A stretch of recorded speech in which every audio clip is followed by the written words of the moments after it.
O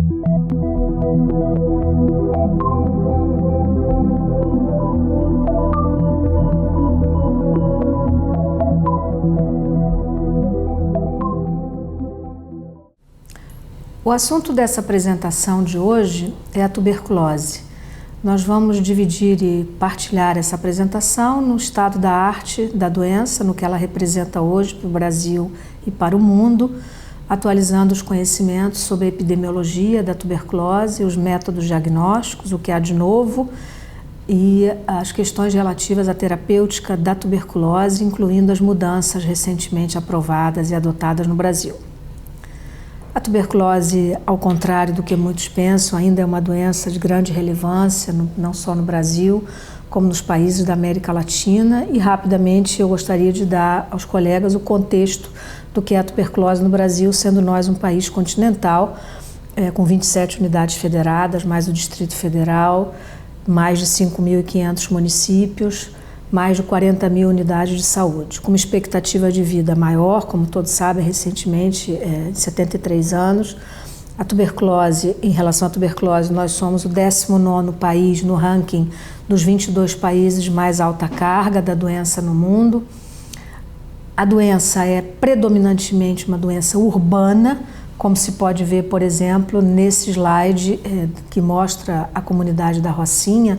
A comunidade da Rocinha, enquanto o Rio de Janeiro tem aproximadamente 90 por 100 mil casos de tuberculose, a Rocinha tem mais de 300 casos por 100 mil habitantes, o que revela uma situação de aglomeração, caracterizando a tuberculose como uma doença eminentemente urbana, ou seja, nós não estamos falando de uma doença do homem do campo, e sim de uma doença das grandes concentrações de população.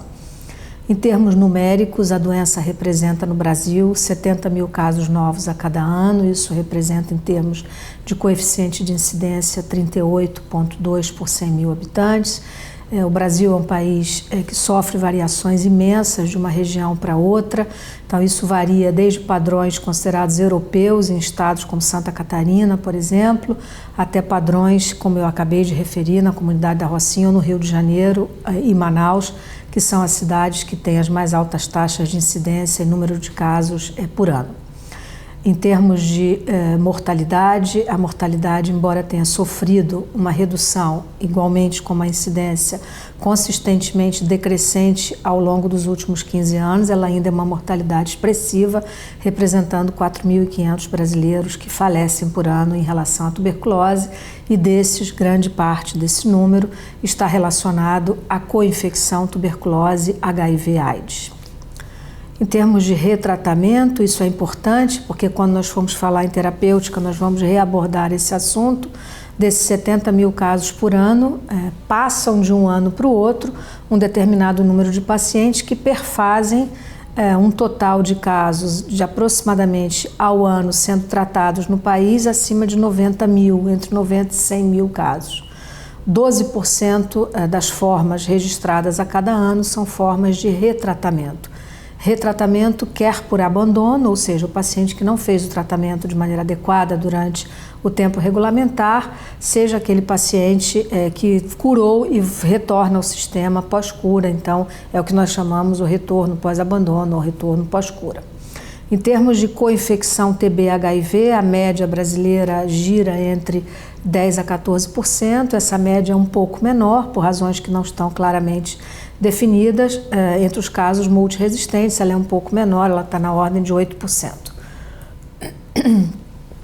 Ainda em termos de contexto da tuberculose no Brasil, nós temos a recomendação feita formalmente pela Organização Mundial da Saúde de que todos os casos sejam tratados, no mais das vezes, de maneira supervisionada. Então, a estratégia DOT de tratamento foi efetivamente adotada no Brasil como uma estratégia, como uma política de governo.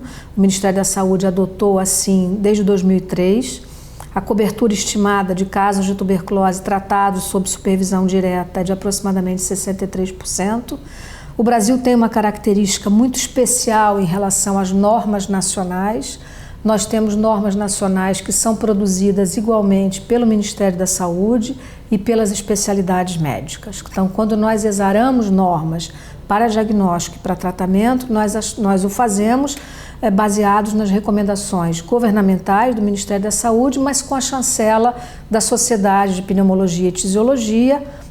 Recentemente foram publicadas as terceiras diretrizes para a tuberculose pela SBPT, são igualmente chanceladas pela Sociedade de Infectologia, Pediatria, Clínica Médica, de modo que não há conflito entre as especialidades médicas no que tange à adoção das normas para diagnóstico e para tratamento. Então, isso caracteriza uma situação bastante peculiar, contrária a outros países, inclusive da própria América Latina, que guardam conflitos internos em que vários esquemas de tratamento são usados, e certamente essa adoção uniformizada, digamos, consensual que existe no Brasil tem contribuído muito para que nós mantenhamos taxas de resistência muito mais favoráveis do que aquela das ex-repúblicas da União Soviética e mesmo de alguns países muito próximos de nós na própria América Latina, como a Argentina, por exemplo, que tem taxas de resistência mais altas do que o Brasil.